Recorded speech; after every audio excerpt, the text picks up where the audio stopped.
Estamos en el Jardín de la Sabiduría, un espacio dedicado a los honoris causa de la Universidad de Burgos. Aquí hay un árbol diferente para cada uno de ellos, y esto me hace pensar en algunas metáforas sobre la relación entre el conocimiento y las plantas. Porque los seres humanos somos imperfectos, cometemos errores continuamente. A mí me pasa, por ejemplo, con estas presentaciones, que cometo muchos errores constantemente. Y sin embargo, también podemos aportar algo al mundo. Por ejemplo, una de las cosas más sencillas e importantes a la vez es compartir conocimiento. Por esto existen colegios, academias, universidades como esta, y ese conocimiento son como semillas que pueden germinar e ir convirtiéndose en bellos árboles y a su vez formar bosques y jardines como este, donde el conjunto beneficie a todos los individuos y de esta manera poder tener más comodidad, seguridad, libertad y disfrute. Así que con esos beneficios vamos a ver qué ramas del conocimiento vamos a ver en el programa de hoy. Hoy en Cien y Cía, en Ojo al Dato, descubriremos curiosidades sobre física. ¿Los astronautas envejecen más lento? El electrón perdido nos cuenta qué es el hidrógeno verde y cómo se genera. A medida que se genera el hidrógeno, se va consumiendo y nos da esta especie de lámpara fantasmal que podemos ver aquí. En la ciencia de la energía, visitamos un laboratorio de energía nuclear para entender mejor las características de la fisión. Esos átomos que se rompen producen neutrones. Y esto es muy importante porque esos neutrones son los que luego van a producir la siguiente fisión. Y en Sabor con Saber comprobaremos si sabemos distinguir los huevos según su tipo de crianza. Los dígitos que están serigrafiados en el huevo. Si te entretienes en mirarlo, sí. Vamos a verlo.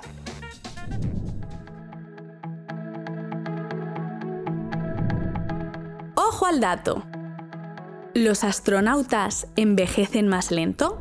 Tal y como describe la teoría de la relatividad, el tiempo transcurre de forma más lenta, comparativamente, cuando se viaja a una mayor velocidad y en lugares con un mayor campo gravitacional.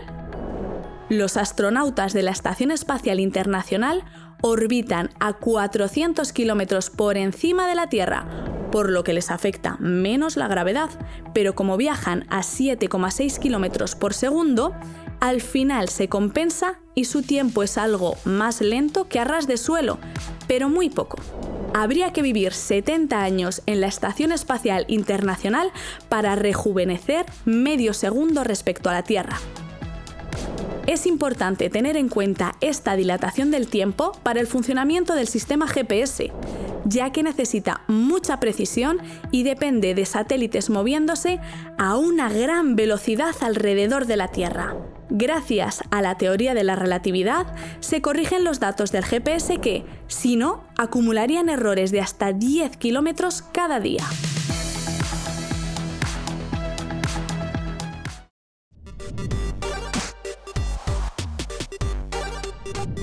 Los humanos llevamos siglos quemando cosas. Cuando hace frío, quemamos leña. Cuando movemos el coche, quemamos gasolina. Y yo ayer mismo metí una pizza al horno y se quemó. En un rato quemé más calorías que en un año de gimnasio. Pero bueno, la cosa es que los humanos llevamos casi 2 siglos quemando ingentes cantidades de carbón y gasolina, entre otras cosas, para obtener energía. Y esto ha tenido consecuencias. La quema indiscriminada de estos materiales ha liberado mucho dióxido de carbono, CO2, que está haciendo que nuestro planeta se caliente. La comunidad científica no tiene dudas. El calentamiento global es real y no es un cambio natural, sino una consecuencia de la actividad humana. Y por ello es nuestra responsabilidad asumirlo y también intentar arreglarlo. Y de eso vamos a hablar, de una de las ideas más interesantes que se han propuesto para mitigar nuestro impacto climático. Hoy hablamos del hidrógeno verde.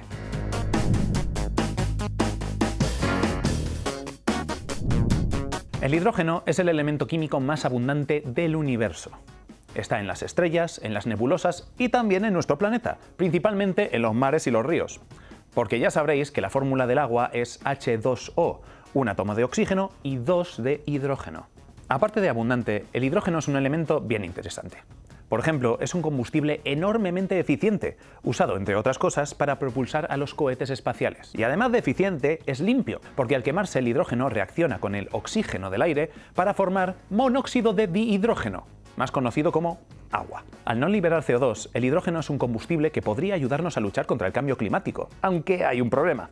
Y es que para obtener este elemento hay que extraerlo de otras sustancias químicas. Os voy a mostrar una forma muy sencilla de obtener hidrógeno con reacciones químicas. Vámonos a la mesa de experimentos.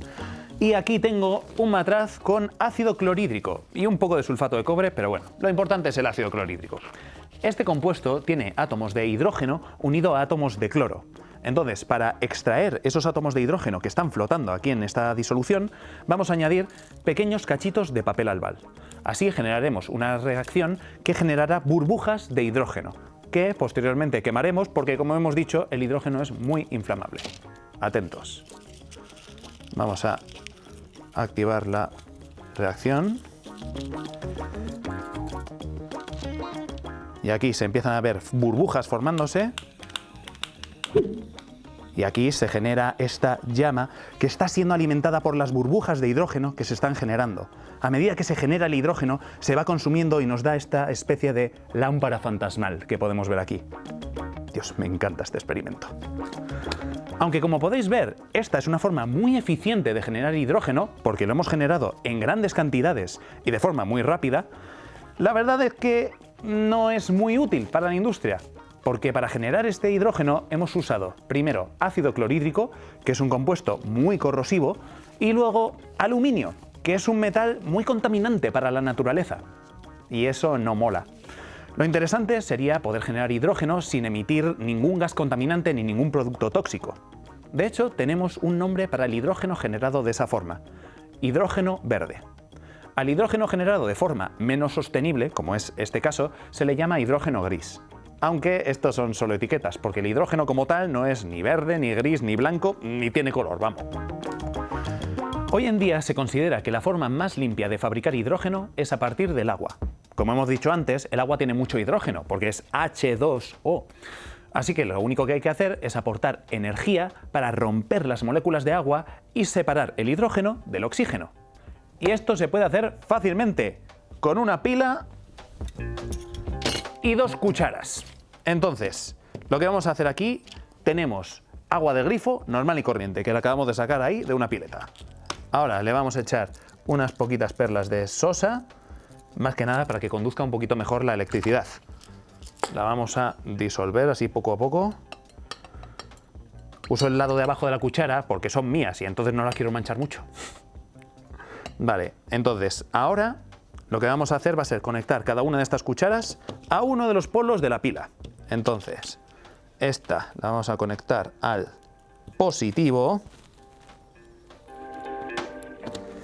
y esta la vamos a conectar al negativo. Vale. Y aquí, aquí es donde ocurre la magia. Sumergimos las cucharas y podemos ver cómo empiezan a formarse un montón de burbujas a lo largo de la cuchara. Aquí lo que estamos haciendo es aportar energía para romper las moléculas de agua. Entonces, en el polo negativo estamos dando electrones al agua para que lo cojan los átomos de hidrógeno y salgan en forma de burbujas de gas. En el polo positivo, sin embargo, estamos haciendo el proceso contrario. Estamos arrancando electrones al agua para extraer el otro elemento, que es el oxígeno. Vamos, estamos usando energía eléctrica de la pila para romper el agua en sus 2 componentes fundamentales. Entonces, esto es una forma bastante interesante de generar electricidad, pero como podéis ver, esto es una birria, porque las burbujas de hidrógeno que estamos generando son pequeñísimas y, de hecho, si le pasamos el mechero, funcionará esta vez, esto no prende, como veíamos antes. Entonces estamos generando hidrógeno en una cantidad ínfima, o al menos si lo comparamos con cómo lo estábamos haciendo antes. Como habéis visto, generar hidrógeno mediante electricidad es un proceso lento y que cuesta mucha energía, por eso se generan pequeñas cantidades de hidrógeno.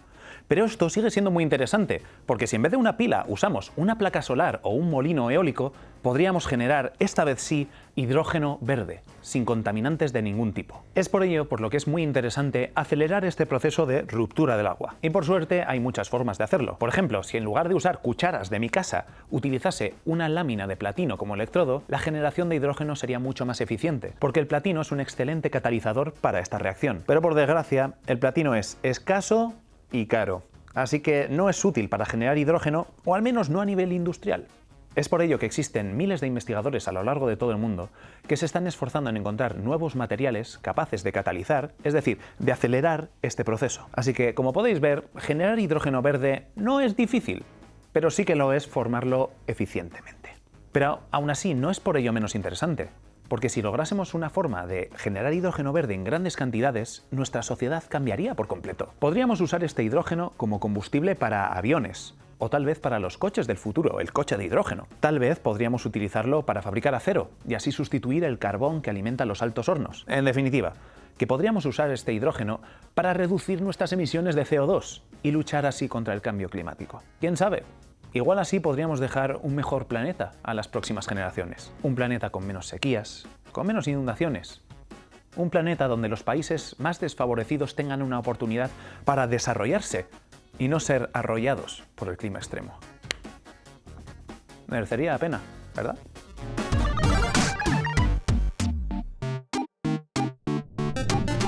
¡Ojo al dato! ¿Por qué el helio nos pone la voz de pito? El aire de la atmósfera está compuesto por un 78% de nitrógeno, un 21% de oxígeno y un 1% de otros gases. El helio es un gas menos denso que el aire, por eso flotan los globos con helio. Al aspirar helio, nuestra voz parece más aguda durante unos segundos. Esto no se debe a un cambio en nuestras cuerdas vocales, como cuando hacemos una voz en falsete. Como esta, en ese caso, son las cuerdas vocales las que se mueven a una frecuencia más rápida de lo habitual. En el caso del helio, cambia el medio por el que se expande el sonido. Mientras que el sonido viaja a través del aire a 343 metros por segundo, a través del helio viaja 2,7 veces más rápido, a 927 metros por segundo. Esto provoca que el helio amplifique la resonancia de las frecuencias más altas de la voz, creando el efecto de una voz más aguda, aunque en realidad el tono de nuestra voz es el mismo de siempre.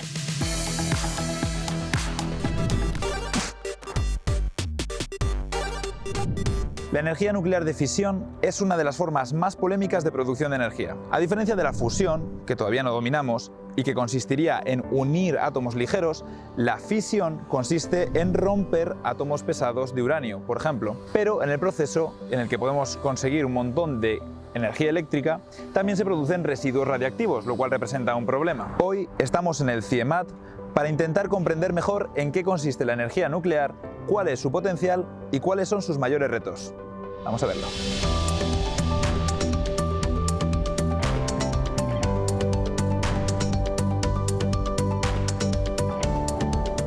Hoy visitamos el CIEMAT, en Madrid. El CIEMAT es el Centro de Investigaciones Energéticas, Medioambientales y Tecnológicas. Aquí nos recibe Enrique González, físico e investigador de fisión nuclear desde hace 40 años y director de la Unidad de Fisión Nuclear, donde se investiga sobre seguridad, residuos e innovación nuclear.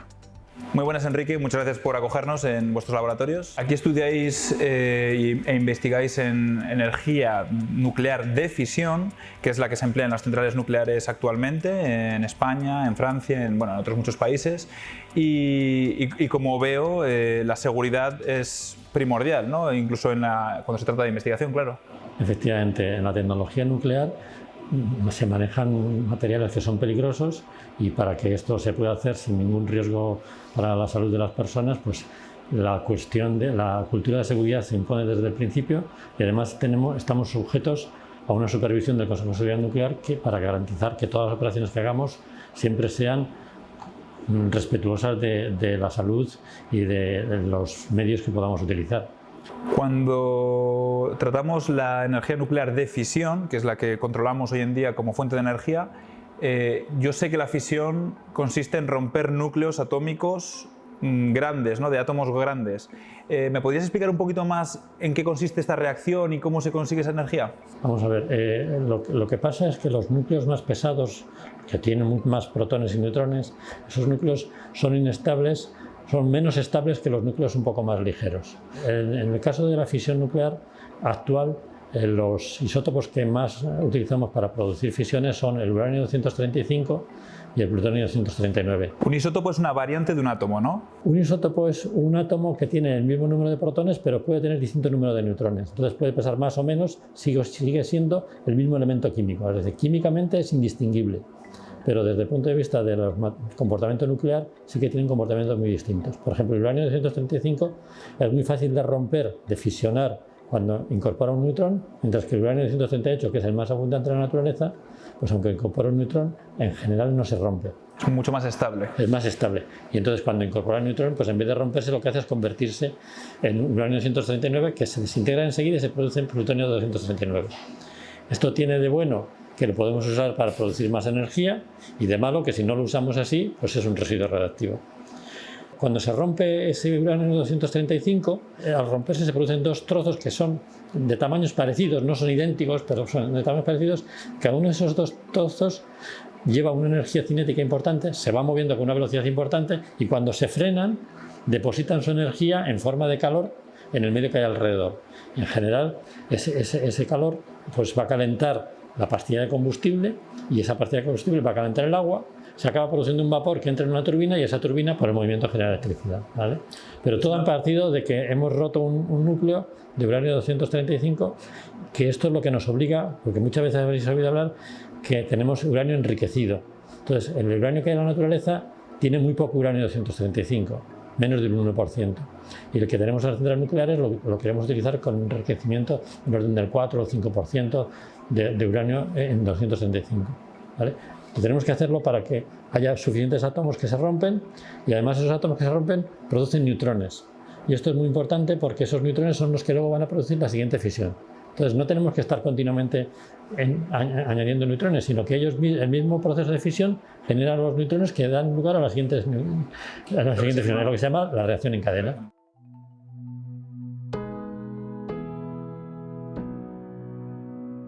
En cuanto a los accidentes, hoy en día, ¿cómo de probable es que ocurra algo parecido a lo que pudo pasar en Chernóbil, por ejemplo? ¿O cómo se han adaptado las centrales nucleares para, obviamente, intentar evitar eso? El número de accidentes que hay en las centrales nucleares son bajísimos, tanto que los conocemos por su nombre. La tecnología nuclear se distingue porque cada vez que hay un pequeñísimo problema, por pequeño que sea, hacemos lo que se llaman lecciones aprendidas. Es decir, vamos a ver por qué se ha producido hasta el último detalle y cómo podríamos evitar que se vuelva a regenerar una cosa no exactamente la misma, sino una cosa parecida. Entonces, desde siempre, cada vez que se diseña un reactor nuclear, se hace un análisis muy minucioso de todas las cosas que van a pasar en operación normal, de todas las cosas que sabemos que podrían pasar en situaciones de accidente. Incluso de todas las cosas que se nos ocurren y no sabemos cómo podrían pasar, pero que podrían complicar la operación de un reactor. Y esto no lo hacemos nosotros y nos quedamos tranquilos, sino que hay un organismo independiente de los partidos políticos, independiente de los propietarios de las centrales nucleares, independiente de los usuarios, que es el Consejo de Seguridad Nuclear, y ese organismo es el que se encarga de vigilar que esas medidas y esos diseños que estamos haciendo y esos estudios de seguridad están hechos de manera completa y de manera rigurosa. Por ejemplo, se está teniendo cuidado para que no pase lo que pasó en Fukushima, que aun sabiendo que podía pasar, acabó habiendo explosiones de hidrógeno. Pues para que no pase eso, se están poniendo una serie de dispositivos en las centrales nucleares para evitar que el hidrógeno se pueda acumular. Y como esto, todo un conjunto de tecnologías que son para cosas muy poco probables, que no van a pasar nunca en la vida, pero que de todas formas todas las centrales nucleares están equipadas para que eso no pueda pasar. Y luego está ese otro aspecto del tema de los residuos. Es verdad que hay residuos que tienen una vida media, que llamamos que es lo que tarda en llegar a la mitad de actividad, una vida media larguísima, de cientos de miles de años. Las cosas, cuando tienen una actividad con una vida muy larga, que tardan mucho, viven durante mucho tiempo, su actividad es moderada, porque se van desintegrando poco a poco. Entonces la actividad que producen, la radiactividad que emiten, es moderada. Entonces al principio lo que nos preocupa son aquellos que tienen una vida media más corta. Y entonces típicamente lo que nos preocupa son cosas que tienen una vida media de hasta 30 años.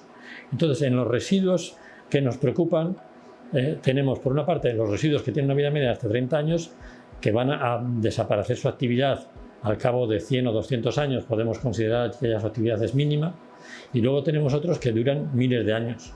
¿vale? Entonces, lo que vamos a hacer para todas estas cosas es, la solución que hay bien determinada es confinarla. De hecho, los residuos nunca están fuera de control. Primero están dentro del reactor mientras está operando el reactor, después se sacan del reactor y se meten los combustibles usados, se meten en unas piscinas que están en el mismo edificio del reactor. Después de ahí se llevan a unos contenedores que están ahora mismo lo que llamamos los ATIs, los almacenamientos temporales individualizados, que son como unos grandes contenedores que están también en el mismo recinto de la central, y después de ahí se llevarán a un almacenamiento geológico profundo, que es un enterramiento a unos 500 metros de profundidad, en donde va a estar contenido y cerrado, y además donde estamos seguros de que no va a poder salir de allí nada, salvo en millones de años de tiempo. Hay una tecnología en la que se trabaja, y por ejemplo CIMATA está investigando muchos años y seguimos investigando, que sería la posibilidad de reciclar los combustibles. Entonces eso significa que lo que es un residuo ahora mismo se podría tratar y transformar en lo que sería otro combustible, y ese combustible se podría utilizar para generar más electricidad, más energía. Bueno, la primera ventaja fundamental es que es una fuente de energía que no emite CO2. O sea que en todos los modelos de cambio climático que se producen a nivel internacional, la tecnología nuclear es una de las tecnologías que aparece entre las tecnologías a tener en cuenta de cara a resolver la generación de emisiones de CO2.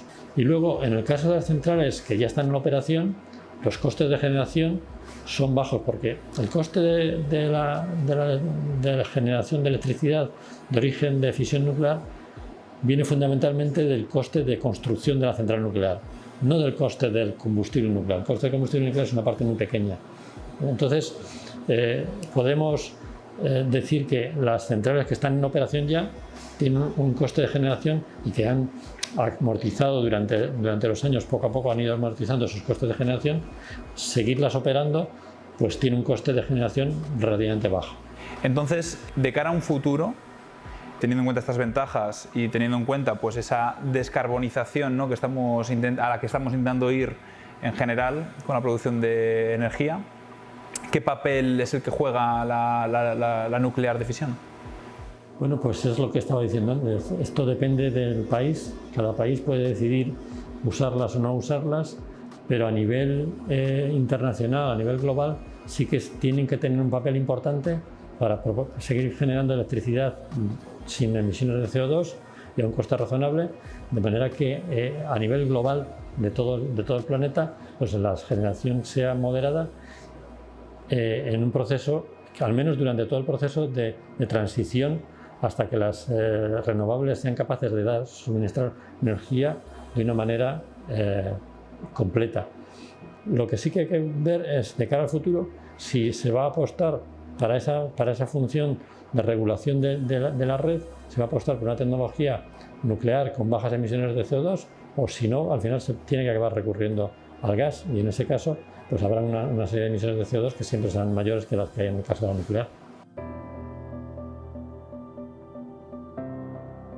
Si existe una respuesta adecuada a la posibilidad de accidentes y al almacenamiento de los residuos, la energía nuclear supone una ventaja clara frente a los combustibles fósiles, al no emitir contaminación que contribuye al calentamiento atmosférico y al servir de energía de respaldo a las renovables. Sin embargo, la construcción de nuevas centrales nucleares es lenta, lo cual supone un reto importante para una transición energética urgente.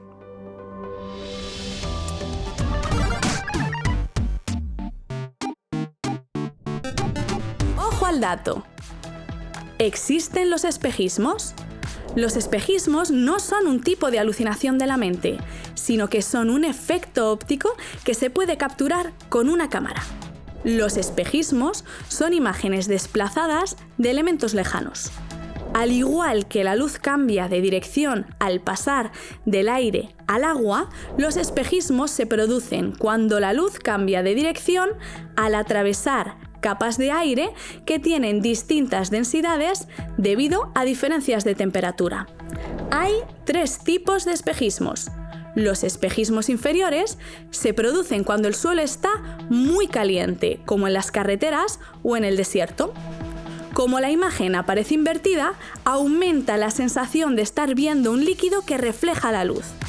Los espejismos superiores ocurren sobre una superficie fría, como el mar. Por último, el espejismo Fata Morgana es un tipo de espejismo superior muy complejo que puede dar lugar a imágenes flotantes, alargadas y muy cambiantes, llegando a dar la impresión de que existen hasta los barcos voladores.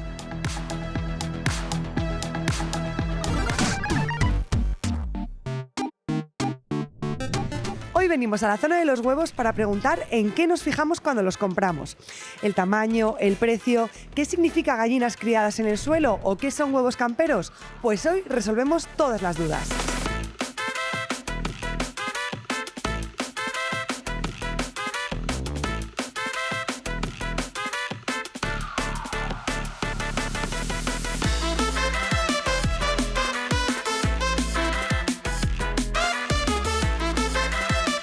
Bueno, Javier, ¿viene usted de comprar? ¿Lleva lista de la compra? Pues normalmente sí. Y hoy no. Si no, se me olvida la cuarta parte. Hoy no, porque tengo que comprar muy poco. Bueno, os veo que habéis venido juntos a comprar al supermercado, cosa que me parece estupenda porque hay que traer a los niños al supermercado. ¿En qué se fija cuando compra un huevo? En el precio, porque la verdad es que con la subida que ha habido últimamente hay que mirar porque es que ya no saben ni qué comprar. Primero en el precio. Primero. Horrible, como diría mi abuela. Las fechas, sobre todo, las caducidades, eso. ¿Y el precio? También. El más económico. Que estén limpios, que no haya ninguno roto y que estén bien presentados.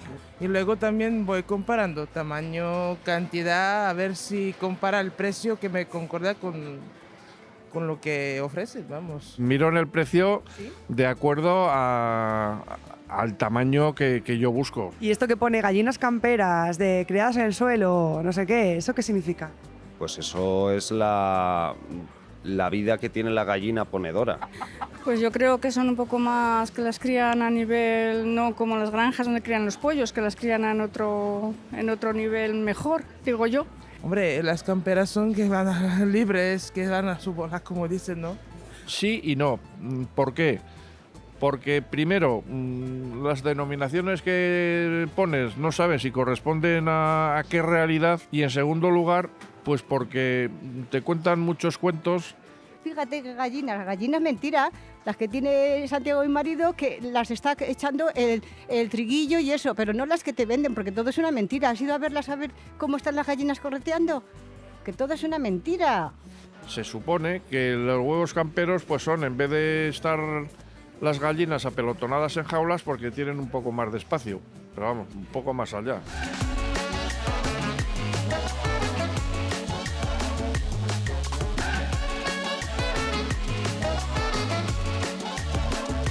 Oye, otra preguntilla más. Si tuvieras que comprar huevos, ¿sabes cómo identificar qué tipos de huevos son? Pues por el nombre que pongan en la caja, porque de otra manera no. Categorías 1, 2, 3. No lo sé, pero sé lo que pone de jaula, de gallinas criadas en el suelo, gallina ecológica. Desde luego, yo te puedo decir que ni de la pinta ni del sabor se puede distinguir. ¿Y crees que hay alguna diferencia nutricional, si es mejor o peor el huevo? Hombre, depende según come la gallina, depende del huevo que saca, vamos. Supongo que sí. Yo no soy experto y no tengo ni idea, pero supongo que sí. Pero tampoco te fijas cuando lo compras. Sí, Vale. hagas un poco más y normalmente tiene una numeración que se nota que el huevo viene de unos sitios u otros. Solo podemos distinguirlo, o por lo menos como nos digan, vaya, con los dígitos que están serigrafiados bueno, eso en el sí, huevo. si te entretienes en mirarlo, sí. Pero Bueno, yo tampoco compro huevos porque tengo gallinas. Yo sí que me entretengo. Bueno, pues mira, suerte que tienes. ¿Cuál es el número que sueles elegir? Pues es que ya no me acuerdo, iba del 1 al 4, pero mínimo 3 suele ser. ¿Y tú comes huevos de gallina de allí? Sí, ¿Vuestras? de la finca. Sí, ¿Cuántos huevos comes a la semana? no les cuento. Un montón. puede. 8 o 10 huevos por persona en casa, más o menos. Por persona. Pues 8 o 10.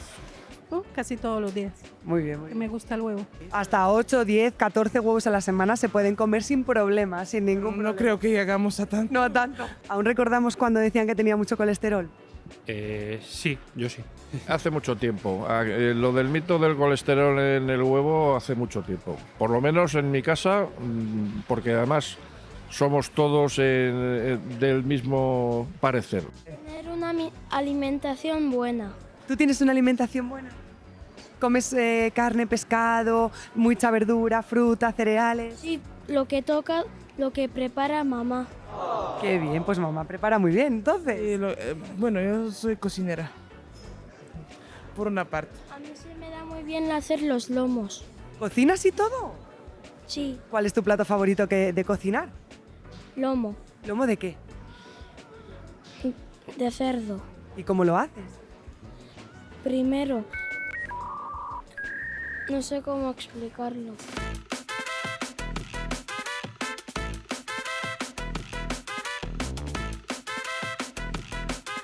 Además de en el tamaño y en el precio, nos podemos fijar cómo ha sido la crianza de esa gallina. Para saberlo, podemos ver el número que está serigrafiado dentro del huevo y encontraremos las categorías 0, que son las gallinas ecológicas, 1, que son las gallinas camperas, que tienen una zona de libertad, 2, que son las criadas en el suelo, pero no en libertad, y 3, las que están en jaulas. Si te preocupa mucho el bienestar de la gallina, deberías elegir la categoría 1. Si quieres una buena relación calidad-precio, entonces tu elección sería la número 3.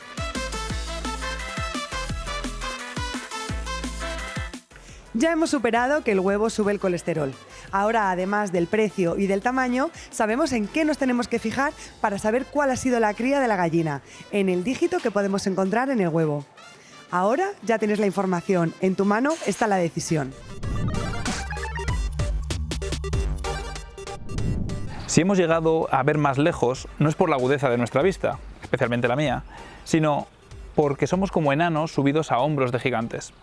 Esta frase, común en los entornos científicos y popularizada por Isaac Newton, realmente fue dicha por Bernardo de Chartres, un filósofo del siglo XII. Y aunque se dice mucho en entornos científicos, realmente se nos aplica a todos, porque todos estamos beneficiados de los progresos de nuestros antepasados. Y eso nos pone en una situación muy cómoda, pero también ideal para compartir y para aportar nuestra propia semilla al jardín del conocimiento de las siguientes generaciones.